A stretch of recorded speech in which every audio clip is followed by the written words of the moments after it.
Christine Lipani, je suis chercheur en journalisme, en fait enseignant-chercheur à l'Institut de journalisme Bordeaux-Aquitaine, l'IJBA. Et je suis aussi journaliste depuis les années 80, voilà, journaliste en presse écrite.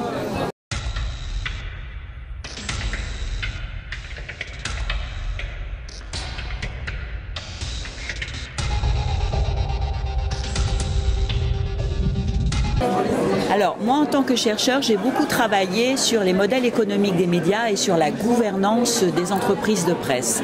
Et puis, de par mon expérience de journaliste professionnel, j'ai toujours observé que la place des femmes dans les médias posait un certain nombre de problèmes, notamment pour l'accès aux fonctions les plus importantes. Et quand j'ai travaillé sur les modèles économiques des médias, moi, je travaille beaucoup sur la presse quotidienne régionale parce que c'est une famille de presse très importante qui représente chaque jour 18 millions de lecteurs quotidiens, donc c'est pas un sous-secteur. J'ai eu envie d'aller voir quelle place exactement avaient les femmes au niveau des organes de direction, et je me suis vraiment focalisée sur ce travail pour me rendre compte que effectivement ça restait un milieu très masculin avec un entre-soi masculin et que peu de femmes dans ce milieu médiatique accédaient aux fonctions de pouvoir.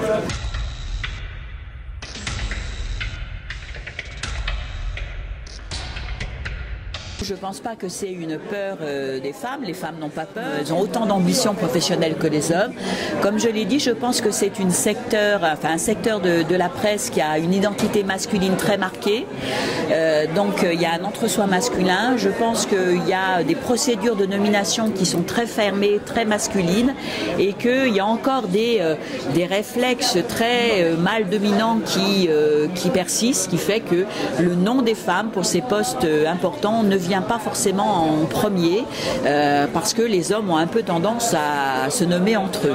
Mais il y a une réelle volonté des femmes, et d'ailleurs les femmes, quand elles exercent ces fonctions de pouvoir, elles ont bien montré qu'elles avaient toutes les compétences pour le faire.